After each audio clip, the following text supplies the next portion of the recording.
everybody. This is Deborah Henne, host of Sounds Like Freedom podcast. I am so excited today to have Beth Thorp with us today. She is a philanthropist, author, speaker, and co-founder and executive director of the Mitchell Thorp Foundation, a public 501c3 organization. And the mission is to support families whose children suffer from life-threatening illnesses, diseases, and disorders by providing financial, emotional, and resources for their desperate situation. Beth's new book, ANEW Creation, was written as a labor of love for her son Mitchell, who passed away from an undiagnosed illness after 5 years of searching the planet for answers. This journey took her and the family's life experiences and turned it from tragedy into inspiration to help other children fighting for their tomorrow. Her work in philanthropy and leadership has been recognized and awarded nationwide, most recently at the 2022 Community Impact Award and 2020 Nonprofit of the Year by Carlsbad Chamber of Commerce. Marquee Who's Who in America honored her with the Distinguished Humanitarian Award in 2019. ABC 10 News and Lead San Diego honored Mitchell Thorp Foundation with the 2019 Leadership Award. 2016 Starfish Leadership Award by City of Carlsbad to those who inspire, engage, and lead. And 2011 Professional Women of the Year from National Association of Professional Women. She has been featured and interviewed on numerous TV stations, podcasts, radio shows, and magazines.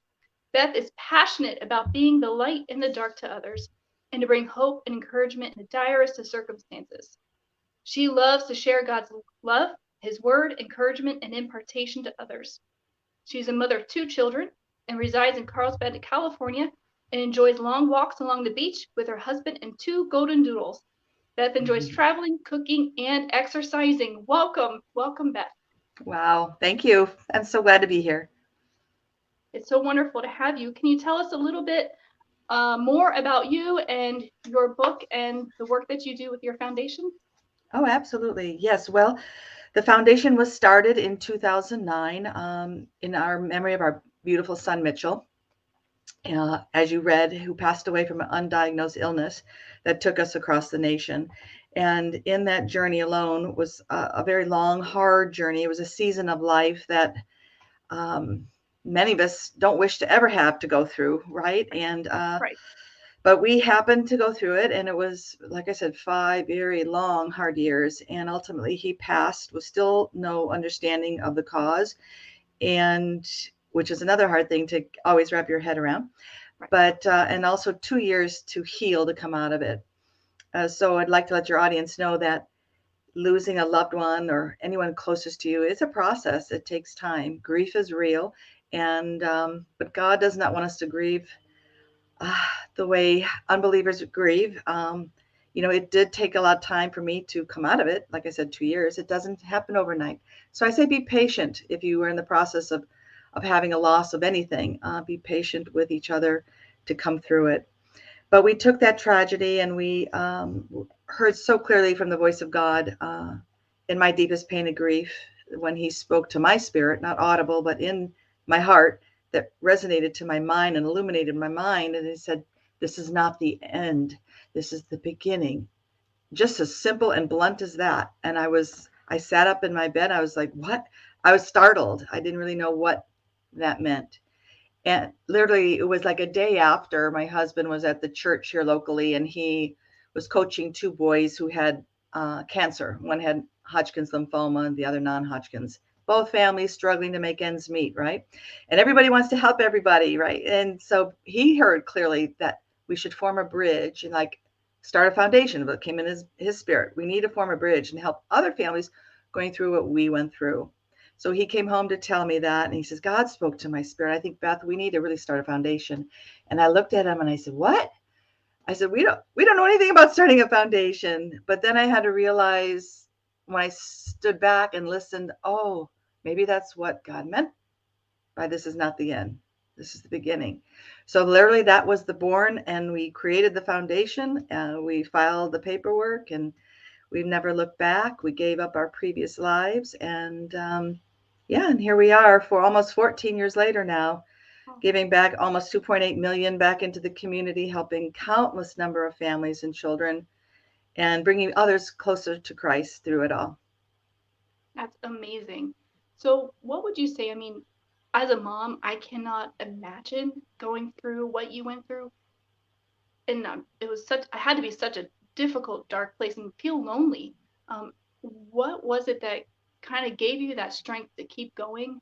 And was there some strategy that you used to keep going through that difficult, dark time through that illness with your son and the grieving process?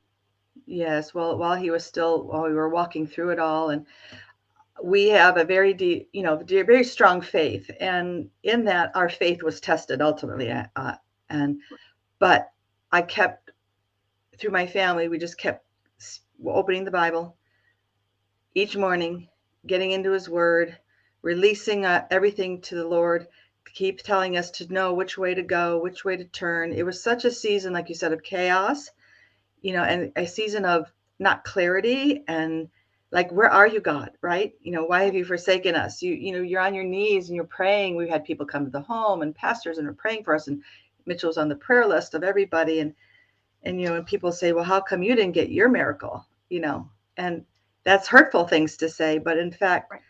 I didn't know at the time, when people couldn't figure it out, you have to figure 5 years and he was suffering. So I always said to my son when he was with us and we were out in the wheelchair, butterflies would be flying all around us. And I say, Mitchell, one day God's going to heal you from this and set you free. But in my mind, I thought it was here on this earth. That's where my thought was.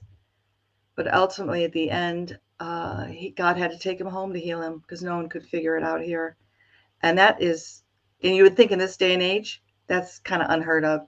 But it's just, back then when Mitchell was going through his illness, he passed in 2008. So back it up 5 years after in that, social media wasn't out there. Like the internet was just really coming into play. And back then it was only MySpace, if I don't know if you remember that, but that Yeah, I was like remember MySpace. I mean, what is that? I mean, it was like foreign. It almost sounded like space to me. But back then there was not a whole lot. So we had to get his story out in print. So some people took his story and wrote about it in the newspaper. Has anyone heard of these symptoms? We were looking at anything and everything to find just the next indicated thing for a doctor to take his case and to really figure it out.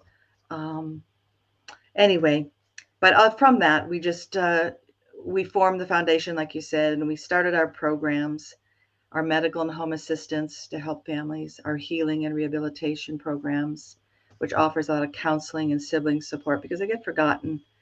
Because we want to help that whole family unit because the whole family gets affected when a Right. child is given a diagnosis, and it just turns the family unit upside down. And it's one parent has to quit their job to stay by that child, to advocate. And then those Right. bills don't stop coming, right? So it escalates everything and everything. So that is where the stressors happen. Mm-hmm. And when they can't afford to keep a roof over their head, food on the table, or the lights on, it's really hard. It's a rough walk to walk in, but when we come in and we're associated with all the children's hospitals up and down the coast, we kind of let the families know they're not alone and that we're here to help. And so just to see the sigh of relief on some of their faces is a beautiful thing to see. But not only that, with the resources, they also say the emotional support was even more important because, like you said, you feel isolated. You feel I'm the only one going through this. No one cares. Everyone's life is moving on, and I'm stuck in time here and battling right along with my child, right? Because the parents, I mean, that's part of a mama, right? And a dad. I Mm-hmm. mean, we're supposed to make things better. And when things couldn't get better, it was a hard thing for me because I was type A to try make things better, make it go away. And I had to surrender. And that was one of the toughest things I write about in the book is I had to surrender my son to God because ultimately at the end of the day, I couldn't figure it out. I couldn't do it. I couldn't heal him. I'm relying on the doctors and everyone to do it. Um, but it's an interesting and challenging spot to be in. And people have told us that, Beth, and my husband's name's Brad, your work is God's work. It's like if your faith was never tested like this or you haven't gone through this, you haven't been your work you couldn't people couldn't trust you, right? Right. That's why God uses us all wherever your situation is. He wants to use us to be a witness for Christ. Back in the day, Christ used Jesus, right? And then also John was a witness. And so God is looking for others, you and I, and just doing your podcast to reach the lost sheep, and how to help them through this thing called life. Absolutely. Absolutely. And we had a viewer comment, I pray for my kids to be healed, but I'm comforted by knowing that God will heal them in heaven. And I think that goes back to a thought that I was having with your testimony too, that there's so much faith for healing, but there's also so much faith, and maybe even more faith, when that doesn't happen this side of heaven. And I think that, you know, we often think, oh, I have faith for miraculous healing this side of heaven, but I think sometimes we forget how much faith it takes to endure in your focus on God when it doesn't turn out the way you expected or you wanted it to. Um, Mm-hmm. but yeah, but I want to kind of touch base on, you talked about stressors in the family. One family member has to be a full-time caretaker in managing appointments and medications or testing and whatnot. And so there's only one, you're down on income, but the bills Right. just keep. Can you speak to any strategies of how, as a married couple, to kind of manage that level of stress? Because I know that we have some viewers who are kind of in a similar situation where you're down in income and the medical bills keep coming and they're not going to go away. Mm-hmm. Well, usually we tell them we do that, especially these are young families like yourself. And also their child's been diagnosed with cancer or some other crazy or undiagnosed or any issue. But we usually tell them, okay, it's frightening at first. Those medical bills are going to be coming in like crazy. And we'll tell them right up front, just get a folder and just put them all in a folder. Don't even look at them, because at the end of the day, once your insurance kicks in and they all start figuring out what the end dollar amount is due, don't even think about that, because those are stressors. The dad will look at them, the mom, oh my gosh, bills keep coming in. We're going in collections. What do we do? All this kind of thing. So that's one of the first things we tell them: just put them aside, put them in a folder, because we learned that it takes time for the insurance to adjust those bills. So that's one thing, before you know what your final payment is. But even with good insurance, we had good insurance, and we ended up coming out of the hospital out of UCLA with $100,000 medical bill with good insurance.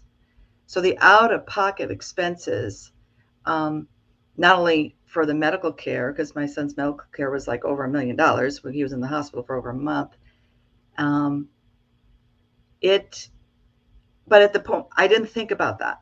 I just set it aside, and I said, Lord, whether we have to sell the house, I don't care. Parents go to the end of the earth to cure their kids. So I have had parents that we've helped that found, we've partnered families with the pharmaceutical company that helped create drugs. It's not to help them, for cures of different diseases, and their child was undiagnosed, and they found the genetic genome, which is very popular right now, and they devised a drug to help those type of children. Anyway, there's so many miraculous things that have come out of this from parents, just mental toughness of what to do to help. But those little tactical tips, put those things away. You can only take one step at a time. I remember when I was going through my healing, I had a spiritual advisor tell me, and my husband, do not look in the past, because that's where the enemy lives, of the what ifs. Why didn't you do this? You could have did that, right? The what ifs. Don't look too far in the future, because that's where anxiety is, of watching other ones graduate high school and your son didn't, and all the anxiety of the future. She said, all you have to do right now is stay in the present. Take one moment at a time, one day at a time. And when you're walking this walk, and I tell that with families, that's all you can do. Focus on that next indicated step, the next indicated thing to do. And that's what you ask the Lord to do in your life. Lord, show me the way. Bring to me doctors who can care for my child with the effective treatment.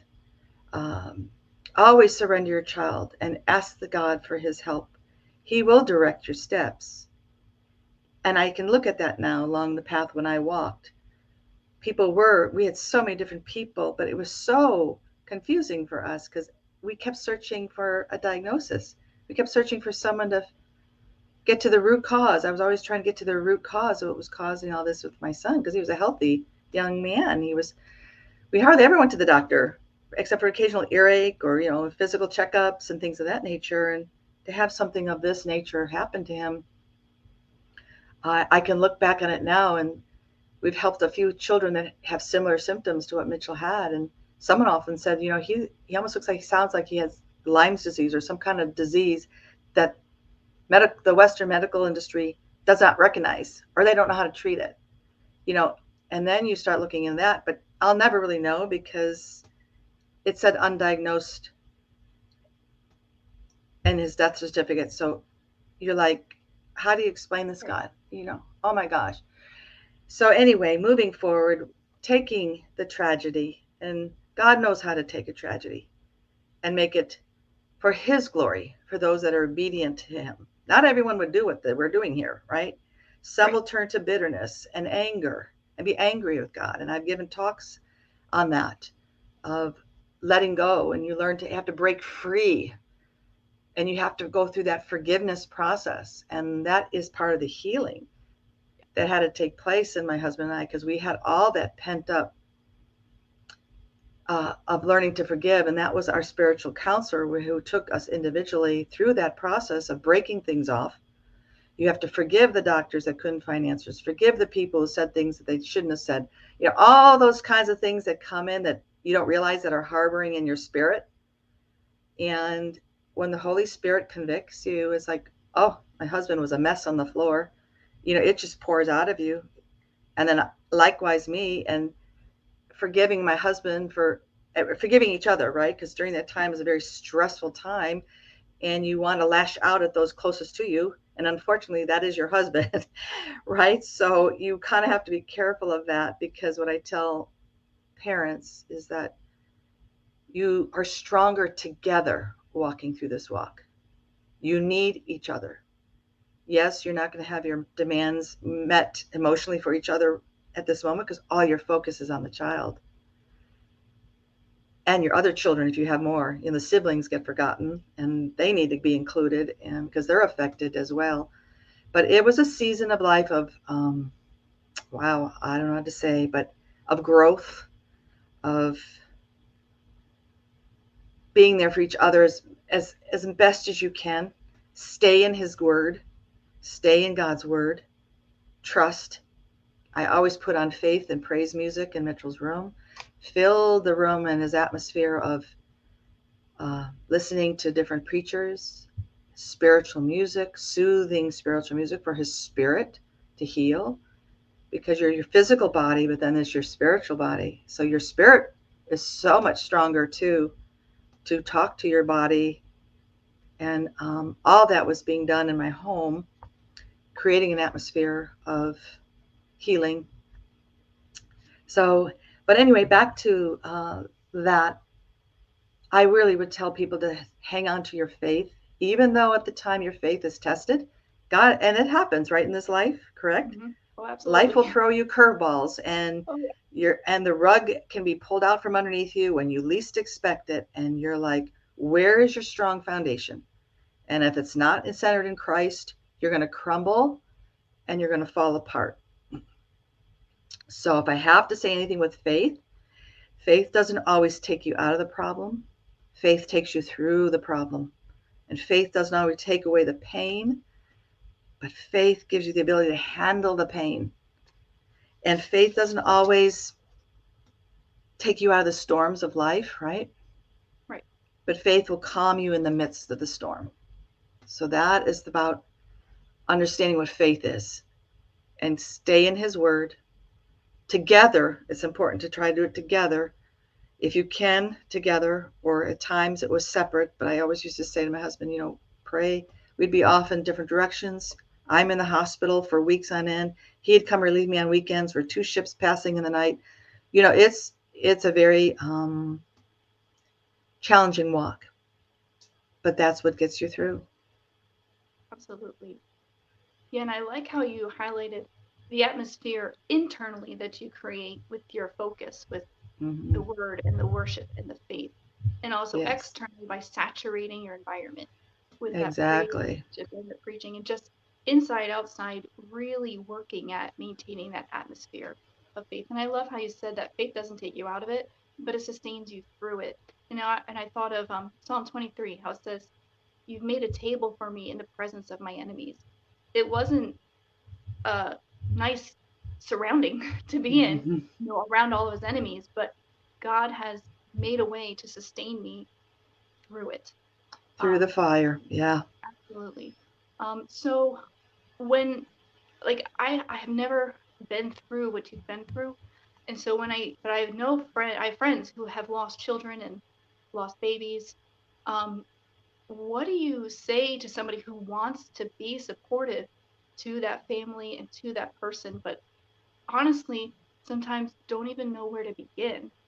Um, if you could maybe give us some Mm-hmm. enlightenment on that. Yeah, that's true. The best thing for a friend when you're coming to someone's aid because they're hurting is to say, I'm here for you. Whether you just want to sit and listen, uh, just be there, have a cup of tea, or just kind of be there and just, I'm here for you. I can't even imagine, like you say, you can't imagine what they're going because you haven't gone through it. So you don't want to say that, oh, I know how you feel. No, Right. because Because I it don't. only, but so you have to watch your words and just say, I'm here for you. That's all they need to know. I'm here for you. Let me know what I can do. I know it's hard for you right now, but just say, is it okay if I check in on you every other day, or ask them, and they might say yes. Because what happens is a lot of times when you're going through it, there's people who are helping, like us. They brought meals. Oh my goodness, we had people juicing for my son because at that time he had a feeding tube, and we were I had friends coming in, rotating and out, making this formula for my son while I'm doing other things. And those, oh, people can just say, can I help you, cut your grass, wash your car, take your other child to school for you. Those little things that are like, because you're in the midst of the chaos, and you just can't think straight. So when you have friends that can just kind of say, yeah, how about a meal plan? We can start something. And at the point, you have to kind of remember having it done for our family.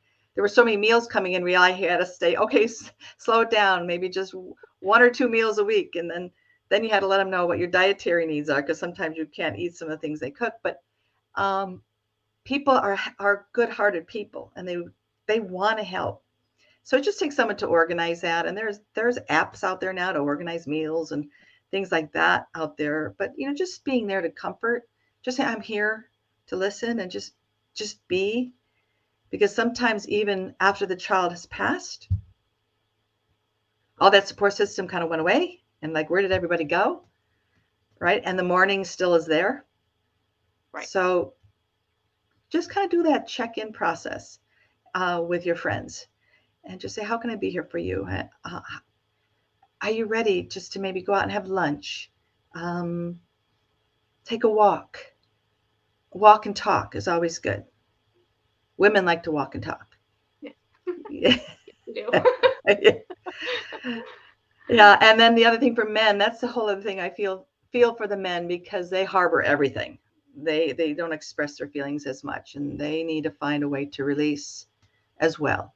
So you be mindful of that, of your husbands, and find them the help they need, whether they can confide in you, or maybe for us, Brad and I, when we lost our son, we did the grief share program in the churches, but then it got to the point where we knew we needed one-on-one counseling, because it was such a long journey, and so much that went on, that we needed a separate healing. And you find someone who you trust, who could help you through that process. And for me, it was a lot of trauma. So I was suffering from post-traumatic stress disorder, PTSD, because you're in the battlefield day in and day out with your child, because you're right alongside with them, not only the child dealing with the illness, but I was like, mamas have a tendency to carry things, right? Right. Yeah. whatever your child's feeling, you're feeling. And so, yeah, so there's a lot of that had to be healed, because it takes a toll on your own health, which it did on ours. And be mindful of that, to find a space where you and your husband can find some respite, because that's usually what I hear now from families that we've helped. They just need some time. And I remember that, hiring a nurse, I said, I just need an hour. I just need to go take a walk and just pour out to God in my walk, cry, pray, whatever you're doing. But just, I needed that time. So make that little bit of time for yourself and your husband and your mate. Yeah.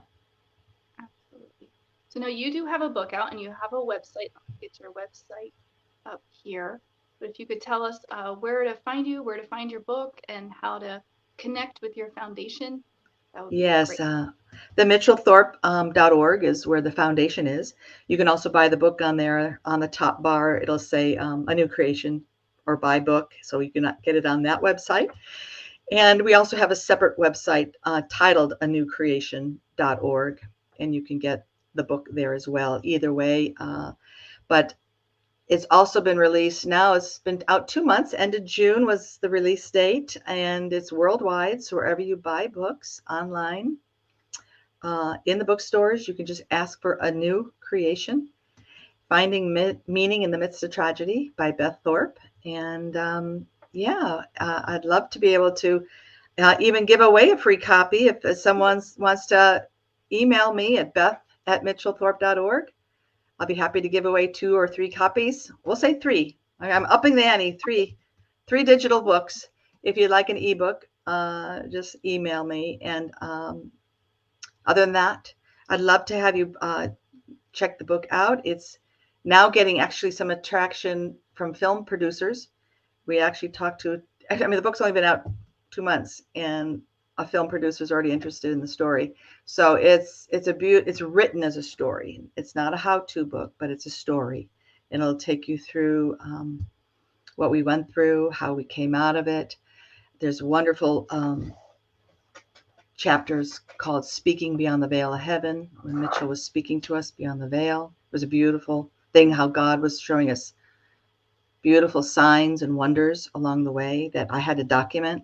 So there's a lot of photographs after each chapter.